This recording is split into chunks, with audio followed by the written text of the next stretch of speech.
Salut à tous, dans cette vidéo on va parler setup caméra, rig caméra avec la Sony FX3. Bien évidemment ça sera valable avec la plupart des boîtiers de chez Sony et globalement sur la plupart des boîtiers du marché, à quelques petits détails près, ça se trouve il faudra ajuster certaines choses. Je vais te montrer différentes configurations que j'ai l'habitude personnellement d'utiliser dans mon workflow, allant d'un setup très léger, très minimaliste, et puis petit à petit on va riguer un petit peu tout ça en ajoutant un moniteur pour enregistrer en RAW, en externe avec des V-Log, et puis à la fin on va voir comment ça se passe avec le lidar de DJI et des optiques ciné. Comme ça, tu pourras voir comment on fait pour utiliser un setup comme ça en autofocus avec des optiques ciné. Pour commencer, moi, peu importe la configuration, je laisse toujours le rail NATO de la cage Small Rig sur le dessus. Donc quand tu vas acheter ta cage, tu vas avoir la partie inférieure et puis la partie supérieure, c'est ce rail NATO. Et ce rail NATO, il a la particularité d'avoir la petite sécurité ARRI sur le dessus. La sécurité ARRI, elle est composée d'un pas de vis congrès, donc 3/8 avec deux petits picots de chaque côté. Ça te permet en fait de faire en sorte que quand ça se dévisse, eh bien que ça évite de tourner. Donc c'est très sécurisé et puis ça ne bouge pas. Je laisse parce qu'en configuration ultra légère, quand je vais avoir uniquement une optique, eh bien je peux très bien mettre uniquement ma petite top handle sur le dessus,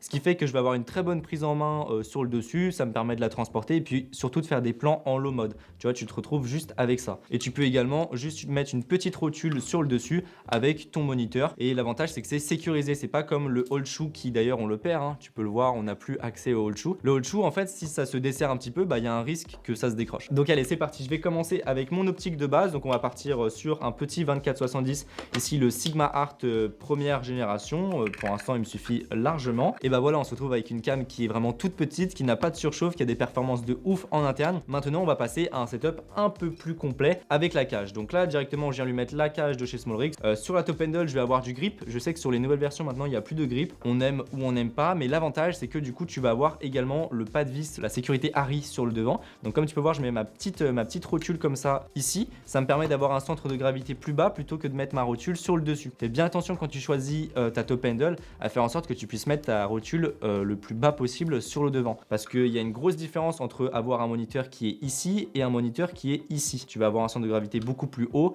et donc forcément c'est bien moins agréable et puis surtout c'est moins pratique. Une fois que j'ai ça, je vais pouvoir installer mon moniteur. Alors le moniteur avec la FX3 pour le moment c'est le Atomos Ninja 5 Plus. Donc l'avantage c'est que je peux enregistrer en ProRes RAW si besoin ou en H265 si je veux avoir un troisième backup en plus de l'enregistrement simultané, pourquoi pas, ou de la captation longue durée. Alors tu peux utiliser un Atomos, un Blackmagic Video Assist. Moi avant j'avais le Video Assist mais j'ai changé pour l'Atomos pour pouvoir essayer le RAW et finalement c'est très bien, mais il faut savoir qu'ils vont bientôt débloquer le RAW chez Sony sur les Blackmagic Video Assist. Donc tu peux aussi acheter un Blackmagic, franchement j'adore. L'avantage de l'Atomos c'est que c'est une valeur sûre, tu as pas mal de modèles d'occasion, tu peux même utiliser les Ninja 5 première génération et puis voilà, même si j'ai des préférences pour les moniteurs de chez Blackmagic, eh bien ce sont quand même des moniteurs qui fonctionnent extrêmement bien. Tu as plein de fonctionnalités, les time-lapse et tout ça. Tu as le pré-enregistrement, ça c'est aussi un gros plus. Donc voilà, ça te débloque pas mal de choses, mais après on peut très bien passer sur Blackmagic. Moi comme je te l'ai dit avant, j'étais sur Blackmagic et je suis passé sur Atomos uniquement pour le ProRes RAW. Bon après je retrouve certaines choses en plus et je perds certaines choses que j'avais sur Blackmagic, mais voilà, ça a ses avantages et ses inconvénients. Avec ça j'utilise la plupart du temps ce câble HDMI Atomos. Alors c'est le câble HDMI de base, donc c'est celui à 25 €. On n'achète pas celui à 50 €, pour moi ça ne sert à rien. Il faut savoir que tu pourras enregistrer en ProRes RAW 25 images par seconde avec ce câble là. Par contre si tu passes sur des débits supérieurs, que ce soit de la 6K, 5K ou des cadences d'image supérieures, donc 50 images par seconde, par exemple si je fais de la 4K 50 en externe, ce câble là il va pas supporter. Il va falloir utiliser d'autres câbles, j'en ai d'autres qui supportent très bien. L'avantage sur la cage SmallRig, et c'est pour ça que en fait je l'utilise du coup quasiment tout le temps, c'est que en fait on va avoir cette petite clampe HDMI et ça c'est un très gros plus, puisque le HDMI, même si sur la FX3 on est sur un HDMI full, ça reste une connectique fragile et puis un accident c'est vite arrivé. Et voilà, de cette manière c'est sécurisé et le setup est prêt à l'emploi. Mais il manque 2-3 trucs, c'est les batteries. Alors les batteries, c'est un grand sujet puisque tu peux très bien acheter de la marque. Par les batteries qui sont livrées d'origine,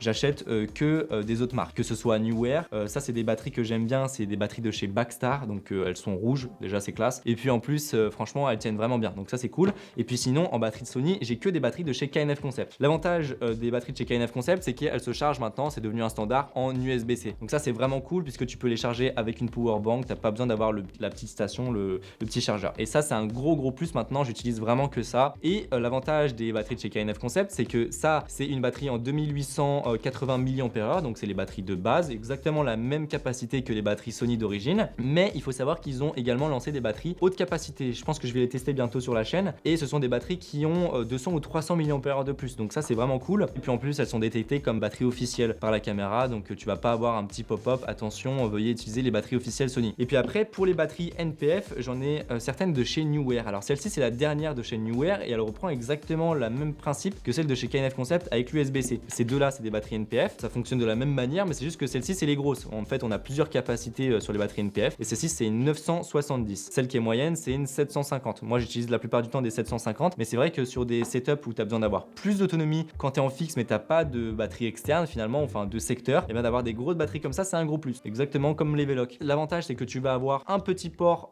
USB-A ici, donc tu peux très bien charger ton téléphone avec ou un autre accessoire, j'en sais rien moi, un follow focus, et tu vas également avoir le USB-C qui sert à la fois en in et en out, donc tu peux très bien avoir deux out sur cette sortie rien que par les USB. Et bien évidemment, et ça c'est un gros plus, c'est la première batterie que j'ai qui a ça. J'avais vu ça déjà sur le moniteur de chez Viltrox, c'est que la batterie en fait elle indique son niveau, tu vois, donc là on peut voir qu'elle est full, mais ça c'est vraiment très pratique, comme ça on peut très vite savoir s'il faut charger ou non. Si je suis en fixe, je peux utiliser cette grosse batterie, il n'y a pas de problème, mais c'est vrai que si je veux bouger, eh bien je vais plutôt utiliser des batteries comme celle-ci, donc les 750. Voilà, donc comme ça c'est parfait, c'est beaucoup plus léger et avec deux batteries comme ça, tu tiens la journée de manière générale. Donc là on a un setup qui est prêt à l'emploi, je vais lui mettre sa petite batterie juste là. Et puis maintenant niveau filtre, en fait, en filtre ND je vais utiliser ceux de chez Nizi, et puis après en filtre mist, faut savoir que j'utilise pas mal les filtres mist aussi, pas les 1/4, les 1/4 je sais que c'est ceux qui sont le plus recommandés. J'ai commencé par ça, mais en fait au fur et à mesure j'ai commencé à préférer le filtre 1/8. Donc voilà, ça c'est un filtre mist 1/8. Donc le filtre mist, qu'est-ce que c'est? Et bien c'est tout simplement un filtre de diffusion. Donc ça va faire en sorte que tu aies moins de contraste dans ton image, tes hautes lumières vont être beaucoup plus diffuses, et de manière générale, mais c'est normal, comme tu as moins de contraste dans ton image, tu vas avoir une image qui est plus douce avec moins de détails. Mais ça n'a rien à voir avec le détail, le piqué dans ton image, c'est juste que tu as moins de contraste. Donc le filtre mist, ça c'est vraiment cool. Je te conseille de prendre tes filtres en 82 mm. Moi tous mes filtres sont en 82 mm. Le filtre de diffusion, encore une fois, il y a toutes les marques qui en proposent. L'avantage de ces filtres là, que ce soit ici le 1/8 de chez KF ou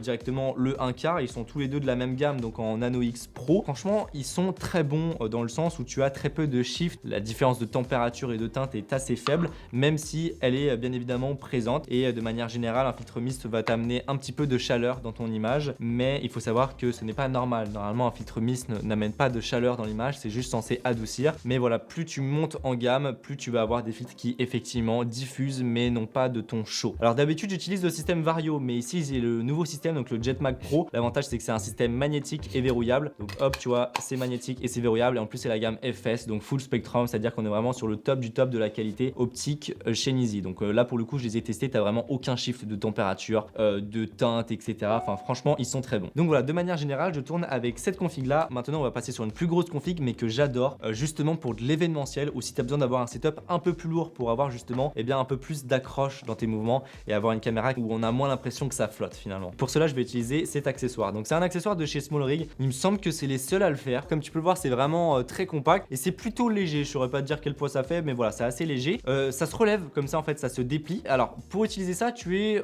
entre guillemets obligé d'utiliser la cage. Alors t'es pas obligé, tu peux très bien rajouter une base plate Arca Suisse, et en fait ça vient s'installer très rapidement sous la cage comme ça. Comme tu peux le voir c'est vraiment très rapide, hein. C'est ça l'avantage, c'est que quand tu es sur le terrain ou sur un événement, c'est assez rapide à enlever ou à mettre. Et donc là directement tu as ton support Veloc qui est déjà installé. Donc comme tu peux le voir on n'a plus accès à l'écran, mais tu vas le voir c'est pas un problème puisqu'il se sort après. Toutes les Veloc sont bien de manière générale, hein, ça reste une batterie. Donc voilà, hop je le mets comme ça derrière. Alors l'avantage des batteries Veloc de chez KNF, mais chez Neewer et maintenant tous les fabricants, c'est qu'on a un petit écran, et ça nous indique en fonction de la consommation du setup dans combien de temps on va devoir changer de Veloc. Pour alimenter le moniteur je vais prendre directement un câble DC comme celui-ci. Donc ça, ces câbles là t'achètes ça sur AliExpress, ça coûte vraiment 4-5 euros, pas plus, et après voilà tu connectes ça directement sur ta petite plate Atomos. C'est sécurisé, comme tu peux le voir on a la petite vis. Pour alimenter la caméra je pourrais très bien enlever la batterie et mettre une demi-batterie, donc c'est une fausse batterie avec un câble qui pendouille pour alimenter ça directement sur D-Tape ou sur USB-C. Moi personnellement je te conseille de laisser la batterie interne, tout simplement puisque